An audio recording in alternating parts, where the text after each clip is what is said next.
Ladies and gentlemen, welcome back to another episode of Creative Contact. I'm your host, Kia Orion. You could be anywhere in the world, but you're here with me, and I appreciate that. In today's episode, we are coming to you live and direct from my parents' house, this kind of log cabiny looking place in upstate New York.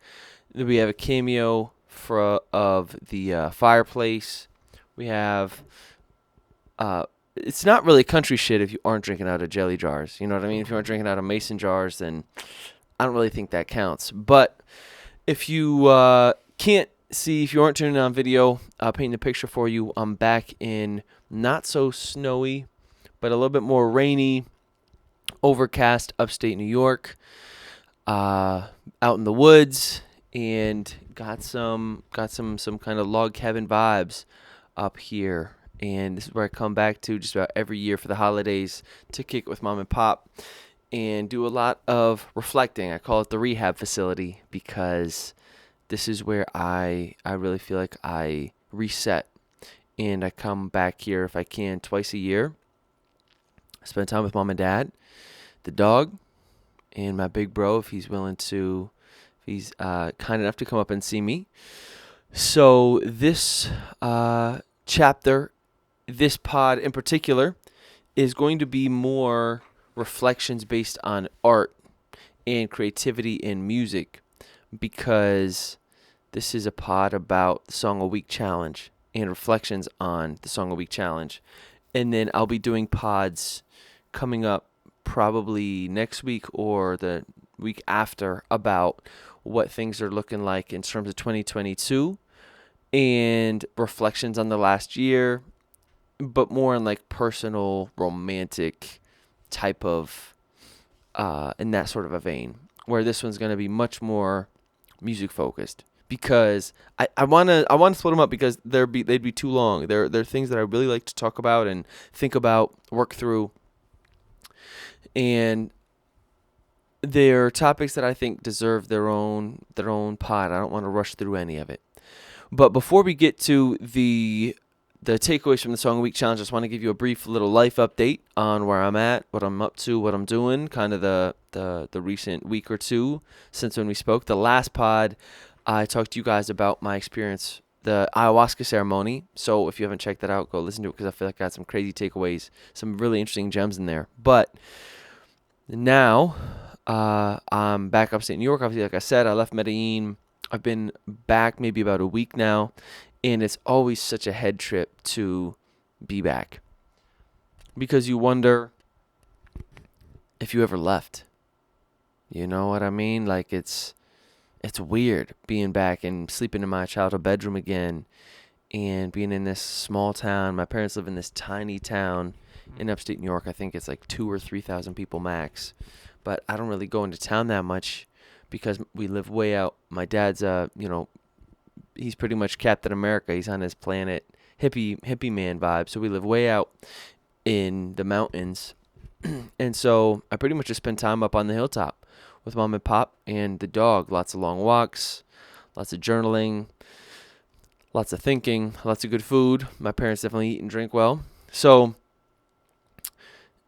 it's just been, but it's always a bit of a strange thing kind of mentally and emotionally coming back here. I also feel like I personally change and kind of revert back to, in some ways, that older version of myself, because we all play roles in a family, and I feel like that version of Kia that I am when I'm with my family is a different version of Kia that's here with you, that you probably know if you met me out and about in the streets. If you met me out and about in the world, wherever we happen to bump into each other, that's probably a different version. This version of Kia, I notice even my voice is in a higher register when I'm here with family. Like you just, your body kind of just knows these characters, knows these roles. You kind of code switch into that different type of a person depending on the scenario. And so every time I'm here, I just feel, it feels weird. I remember like running when I used to wrestle in high school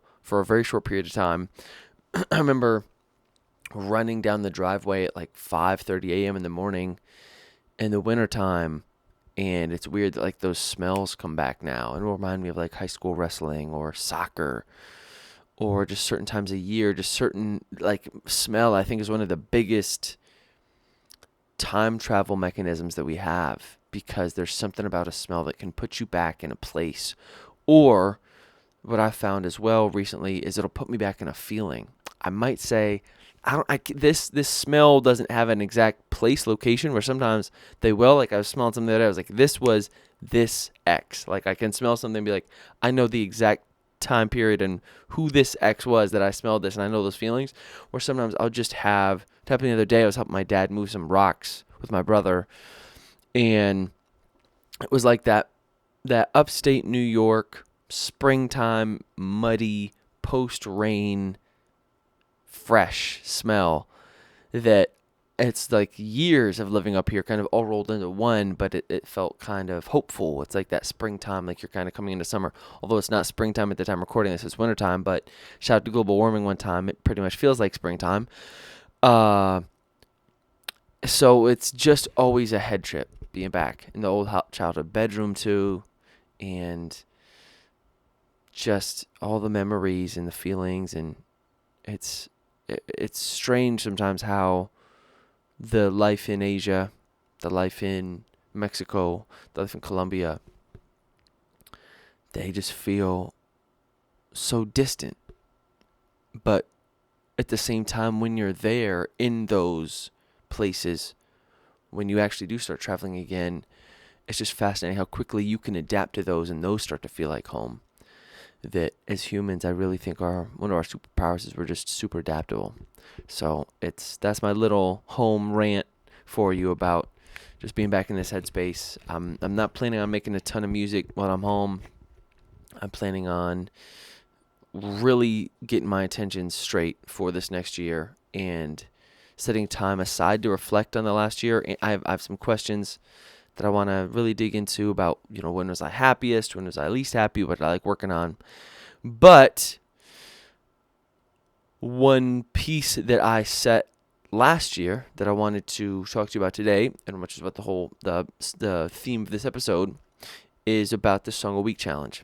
So this is how Russ blew up, who was one of my biggest inspirations. He's a rapper, producer, artist, and he did a song a week. And I think halfway through the year that he did it, he blew up, and the songs caught on, and he was out of here, and things kind of started to take off for him. For me, it was a practice both in creative pursuit and creative growth, because I wanted to really push myself this year creatively, because I was really getting into mixing and mastering last time I was home, engineering. And so really dial into that, and in order to have songs to engineer, you need songs to engineer. So it was to kind of continue sharpening those swords. And at the same time, I wanted to see how it would look if I was doing it, how it would help me maybe marketing wise. Maybe there was a piece to that consistency that people would listen. I would be able to gain more fans, more listeners, if I had more songs, more content to share. So that was the idea, was I would create album art for every song, and I would write, mix, master, and produce most of the songs, if not all of them, and then possibly shoot little videos for them, or things, just social media content to get people on board with the indie artist journey of Orion. And so it was interesting. I feel like it was a success in a lot of ways, and not a failure, but learned a lot in a lot of ways as well. So let's start with the successes. And I think the biggest one was, first of all, we made it. What's up? 52 weeks, and I made way more than 52 songs, but at least 52 made it on the playlist, which I created. It's called 2021 Joints. It's on Spotify. Check it out. But more than that, some of the biggest takeaways I got, and I wrote a few things down, was how one thing I love about creating a lot, music, photos, videos, whatever it is that you do, pick your poison, it becomes less precious, which I know is going to piss some people off. To me, that was incredibly helpful, because it meant the stakes weren't so high for every single song. It meant if I made shitty songs, which there were plenty of, I didn't sweat it because I knew I was going to be working on something else soon. And so there's, I think, real beauty in learning how to let go of what counts as quote unquote precious, because that really is, I think, ego, because who gets to decide what's good or not? I think there are songs that I'll feel insecure about, I won't love, that other people will dig. And there are songs that I think are bangers. I'll be like, this song is going to go out of here, and it's crickets. And so if nobody really cares, just make stuff that you want to make. And I think one thing that I learned along this process, and one success, I guess I would say as well, with the Song of the Week Challenge was when you release more often, when you create more often, for me, it gives you more freedom. I could make dancehall tracks. I could make Drakey R&B tracks. I could make like very like boom bap hip hop talk my shit type of tracks. And I feel like for me that was such a blessing because I'm not sure if this happens to you, but so often for me when I'm creating, I'll have that fear, or I don't know what it is, but that part of my brain will come in, that insecurity will come in and say, this isn't your style. Like this doesn't fit with what else you've been doing. This doesn't fit with your vibe. This doesn't fit with your image. Whatever it is, that thought will come in. And instead, what I've learned to appreciate about this process is that you don't have one set style, and you can create you can pretty much create whatever you want, but it helped me get out of my own head because there wasn't as much pressure on each track. And actually I just realized that the humidifier is still on, so hopefully I can turn this off because otherwise it's going to be really loud. Sorry, Pop.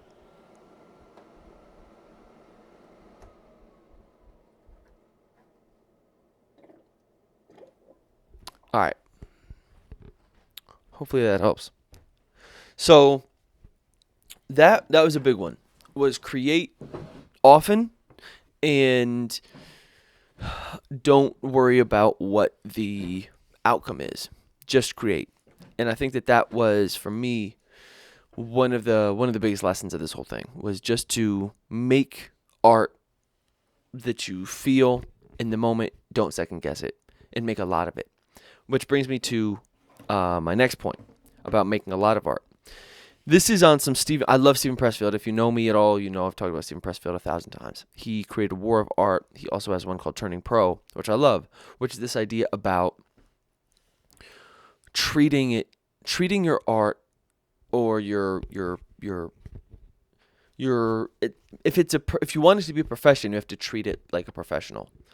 And a piece of that means showing up whether you want to or not, like you would if you were working a regular job.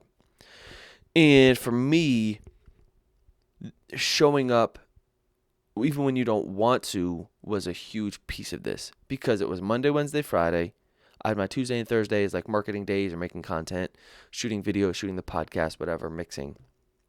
But I said Monday, Wednesday, Friday, and a lot of times on weekends, I'm showing up, I'm making a beat, I'm making a song.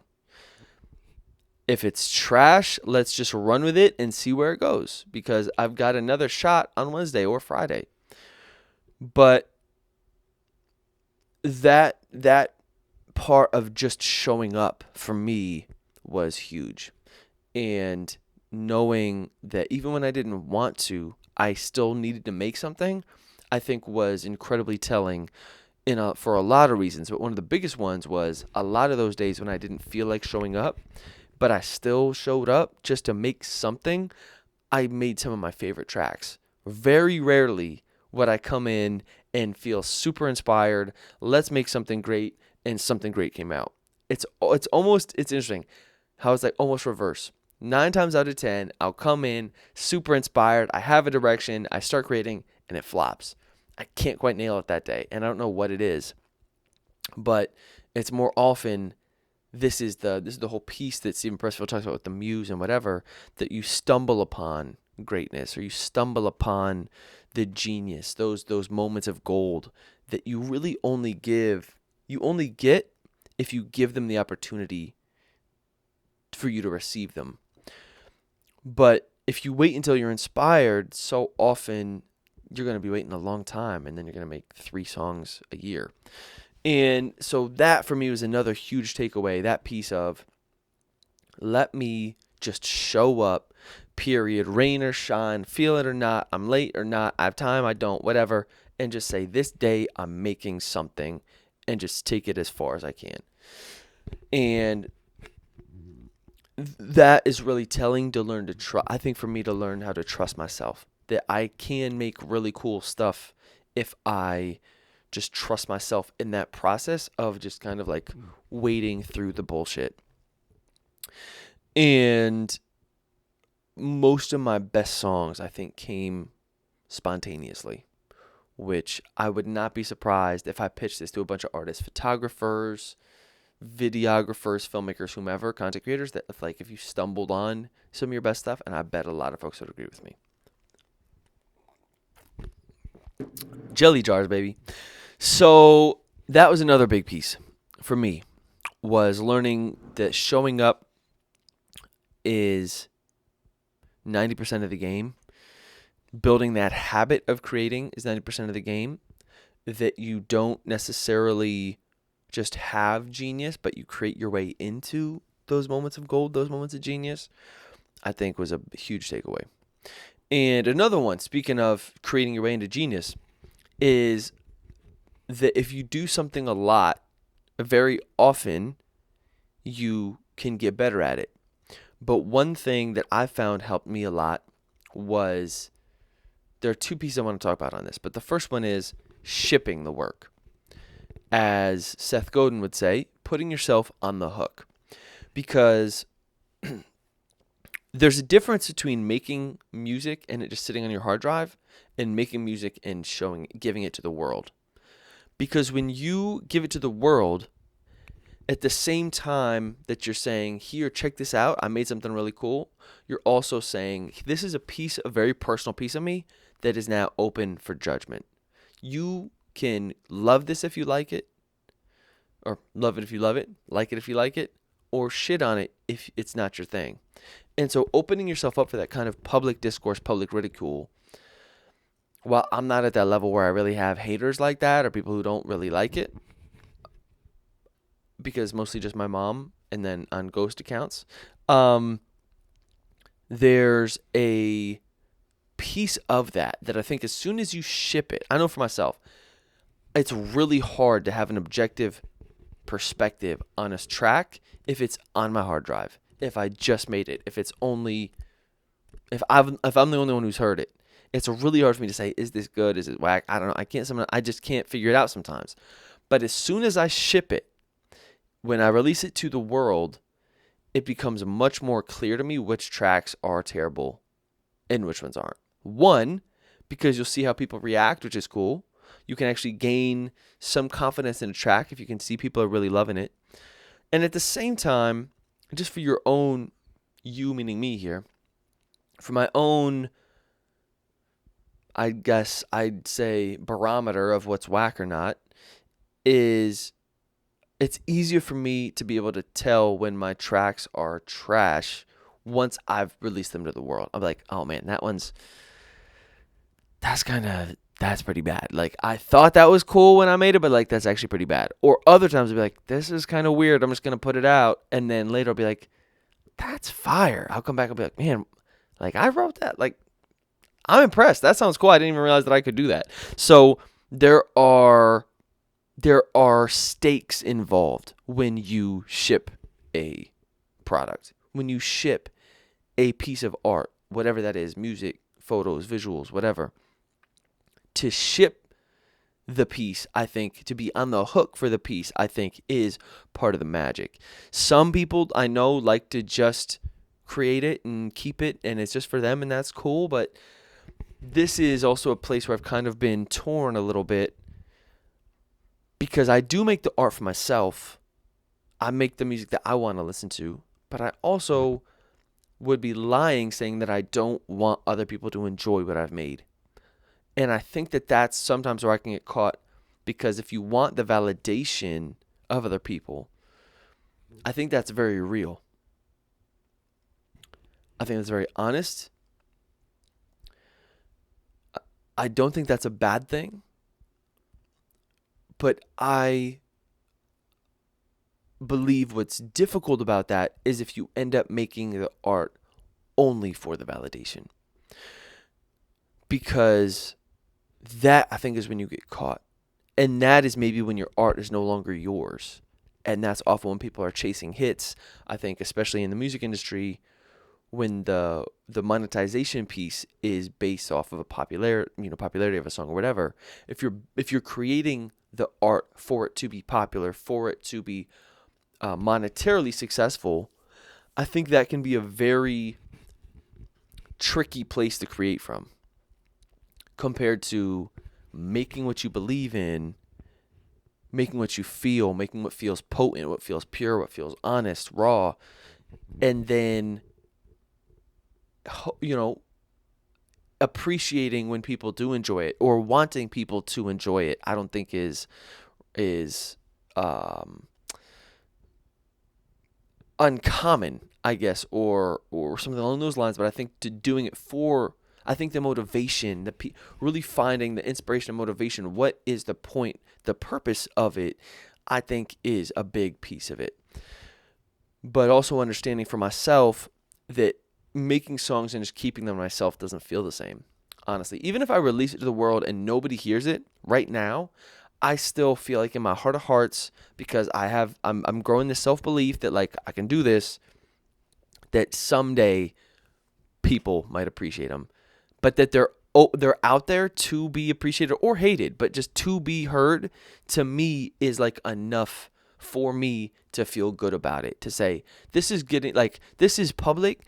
No, whether people right now listen to it or not, like, is almost irrelevant. It's almost like that it is public is enough to be on the hook for me to make it feel excited to put things out. And that has been a big piece of this learning experience too, is make something, don't overthink it, ship it. Especially because it's week to week. For me, being on the hook to produce that much content, I like that because you can't overthink it. As an overthinker, someone who's prone to overthinking, and as soon as you dive into audio engineering and you start to learn really the behind the scenes of tweaking knobs and switches and frequencies, and I was already in that game as a producer, but once you really dive in, like, you can take forever for things because there's a zillion things that you can change. There never is a song that's like finished per se. It's just like good enough. And getting it to that point of good enough, I think for me has been a huge key, because you learn that nobody cares, which is so liberating. Can be frustrating when you spend hours trying to get those, your snares to sit right in the mix, but at the same time, to not overthink it and to just say, does this sound good? Do I like this? Is this good enough? Cool. Let's get it out there. People are listening to it on their phones. They don't really give a fuck. And I think that has been a huge game changer for me of moving quicker, of just upping the pace in terms of turnaround. At the same time, I've found that my inspiration only lasts so long. So I don't want to keep going on a song and revisiting it 4, 5, 6, 7 times. I want to revisit it once or twice when I'm still excited about it, get it out into the world while I'm still excited about it, because there's a real magic and beauty to that recency. I think that capturing those moments, that inspiration while you have it, that for me I've found has been very telling about a track, that the more I continue to work and tweak and obsess on it, the more the kind of magic rubs off, because you get used to it compared to it being like this new cool track. It's not like this track you've been like tweaking for months, and it just kind of, I don't know, loses some of its spark for me, to say the least. So that was a nice piece of that kind of self-imposed pressure of having a song a week done, or needing a song a week finished, helped me get over those humps of perfection, that perfectionist piece that I think a lot of artists can be prone to. You're kind of paralyzed by the perfection of it. And for me, this was a good practice in letting go, a good practice in letting it just be good enough. I can always Kanye this shit and edit it and upload it later, a better version. But if you have a time frame, I think about this a lot anyways in my life, but how restraints create freedom. And I think especially time constraints in a certain regard, because you only have a certain amount of choices and time that you can make them, so you want to make the most of them. And so spending that time wisely, and comes back to this phrase, a task will expand to the time allotted to it. So if you have a day to make a track, you make a day to make a track. If you have 3 months to make a track, you have 3 months to make a track. But in that same 3-month period, I could have been making 3 tracks a week. So that was a huge takeaway for me in terms of perfection, getting over that. At the same time, speaking of creating so often, I think a piece that we hear about a lot is this piece of 10,000 hours invested. And for me, I've found that it's good to have that deliberate practice where I'm in the zone, just working on one thing at a time. For me, has been really helpful. But at the same time, I think for me, a lot of times just doing the thing helps me perfect the craft, because it's my feedback is less about what other people think and more about as soon as I can make the track and I have more data, almost thinking about tracks as data in this regard. You have more comparison. You have more pieces to compare to. If you make 5 tracks a year, you have 5 points of comparison. You have 52, you can see the connections between them and see when things were good, when things were bad, when things were cool, interesting, experimental.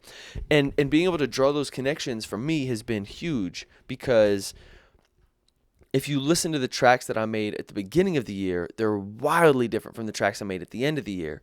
Because since I was able to go back and listen to them, since I shipped them and they're public, and I then judged them, I guess, with a harsher ear, I was able to see, wow, my voice sounds really high here, or this mix isn't, the vocals aren't loud enough here, or this beat is whack, or I'm singing off key, whatever it was. And then along the process, I could course correct. So I started to be I was much more intentional about the register of my voice, where my voice would sit in the track. Does it sound like I hit puberty? Does it not? I was more intentional about my tuning. Am I singing off key? Let me start practicing singing more. I started singing more often. I started doing these singing not workshops, but exercises on YouTube every day, working on singing, doing my singing exercises, working on my tuning. I bought a better version of auto-tune, really watched tutorials, learned how to tune better. I bought better plugins. Though if you don't know what those are, they're like these audio pieces of, it's software that can help you make your music. And so each of those are individual chapters along the year that I was able to really dial in more once I had more exposure to my data, to my songs in a way. And so that was really huge. I can hear, I'm not sure if you can hear it, if anybody can, because nobody's paying attention, but I can hear a big change of when I made songs a year ago to the songs that I'm making now. And the periods of my life, I think, as well, throughout the year, each have sonically their own characteristics and chapters. So when I first got to Mérida in Mexico, that has a sonic vibe. When I got to Mexico City, that has a vibe. There were certain things I was thinking about going through at that time that are very potent in the songs. There was the beginning of Medellin, that journey, the beginning of Medellin, when I was really maybe a little bit more angsty and frustrated and trying to figure things out, compared to the end of Medellin after I'd had those experiences, those romantic experiences, when I'm a little bit more introspective, a little bit more tender. That I think that each piece has its own sonics, but at the same time, as a year in itself, there is a clear distinction from beginning to end in terms of progress, in terms of beats, mixes, and vocal delivery at the same, all of those things combined that I think has really helped me kind of figure out and almost create my way into what my sound is. And so I think that's another piece to this. One of my final pieces, we'll start wrapping this up, is that you don't always know. You can't necessarily think your way into confidence. You can't think your way into your art necessarily. You can try. But I think for me, a lot of this is, same like I was saying about confidence, is it comes from momentum. It comes from the action, the actual doing of the thing that it creates this cycle then of confidence or feedback that then helps you do the thing more or better. So for me, when I thought about my sound, I always tell people when I pitch myself, when they say, what kind of music do you make? I say, I'm a mix between Kid Cudi and Phil Collins. I feel like that's a good bridge for me. It's kind of like that R&B kind of ballady love songs like Kid Cudi, but also a lot of retro, up-tempo, retro synths, basses, drum sounds, 808s, all these kind of throwback pieces that I love about Phil Collins and those 80s jams that I feel like is kind of a mix. If you threw those two artists in a bottle and shook it up, I feel like some of my stuff would come out. So that to me, though, I'll tell people that, but the real finding what I liked didn't come from me just thinking, what do I like? And that's what I mean the same thing about the confidence, is it's not like you can just be like, okay, now I'm confident. It's almost like you have to actually do the thing. So from making 52 songs, speaking of data, now I can go back in and say, I really have been able to then hone in, drill in, double click, whatever you want to call it, on what is more of that kind of quote unquote Kia sound. What do I like? What do I gravitate towards? Now, after looking at 52 tracks, what are the patterns that I can see in this data? What jumps out to me? What recurring themes am I seeing in the songwriting, in the production, in the mixing? What mistakes maybe am I seeing in the songwriting, in the music production, the engineering? Like coming back now, looking at them all, it makes it so much easier for me to see which mixes were bad, maybe which beats I was reusing sounds, maybe which songs were a little bit weak on the songwriting. And at the same time, what I really have come to love, and again, something that I had to create my way into, that I think the same thing about confidence. I talked about this a lot with people, of like, try to get small wins, because there's a difference between, I think, believing and in knowing. And you can believe in yourself, or that you're confident. You can believe these things to help you, get those first steps going. But there's a difference between like the knowing, that like, I feel like believing happens in your head, and I feel like knowing happens in your heart. That when you really know it, like you feel it, that's like in your body, that confidence piece to do it. That like on The Secret and that sort of stuff, which I'm really into, the reprogramming the mental piece, the more heady piece, but I think to know it comes in your body, in your heart. That's really where, to me, after doing these, it's almost like I proved it to myself. That now it's like I know it. I know what I'm capable of. I thought I did, and I thought I knew I could, quote unquote, knew, like I thought, I was like, I believe in this, but it's like I proved it to myself, that it makes the next chapter, the next pieces, to me, easier. Because I have that momentum. I have that evidence that that imposter syndrome shit I don't feel anymore, because it's like I've worked past it.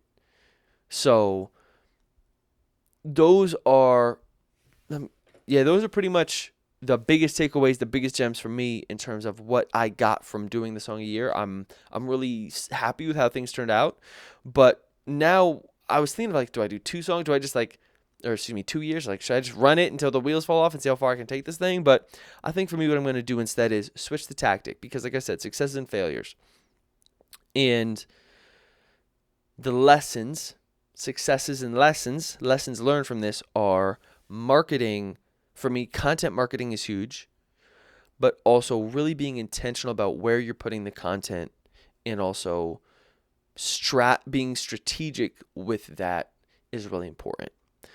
And that marketing, spending time on marketing really is the difference between if you make it or not. The music matters, yes, but as much as it pains me to say it, it doesn't really. Because again, music is subjective. So this year, I'm going to still be making music, but I'm going to spend a lot less time on the making, because I have these 52 songs now, and a lot of them I don't think got the love that I want them to. I feel like I got some hits in here, man. I'm like, man, this joint is crazy. But again, it's my own stuff. I just make the music that I like to listen to, so there's that. But I'm going to definitely spend a lot more time finding communities online, becoming a part of them, helping people with their own music, and creating content for YouTube, for TikTok, Instagram, and really trying to take this thing to the next level. Get some real fans on it. I started the year with, I think, 70 listeners, monthly listeners. I ended, I think, with like 170. So 100 is cool. I'm grateful for it. But I'm really trying to blow the top off this thing, and would love to be able to support myself financially from my music. In order to do that, something's got to give. I've been making the music for 10 years now, over 10 years, because I just love it. I'm a craftsman at heart. But I've never really given the marketing the full attention and effort I think it deserves in order to take this to the next level. So that is the next chapter for me. That's the piece I'll come talk to you guys about soon, in terms of what I want this next year, what I'm shooting for this next year, but really learning marketing, music marketing in particular, having that self-confidence. Now I proved to myself. I say, I believe in a lot of these songs. I have the material to market, but let's really figure out how to put this music in front of people who may possibly enjoy it. And I think that's where, for me, the biggest disconnect has always been. And I'm ready. Finally. 30 years old. Ready to be a rapper. Let's get it. Appreciate you guys for tuning in. If you even made it this far, you're a real one. And I'm looking forward to chatting with you guys either next week or the week after, once I have my reflections and my goals in place, and we can talk about 2022. What's on the horizon? Thanks again. It means more than you know. All right. Over now. Peace.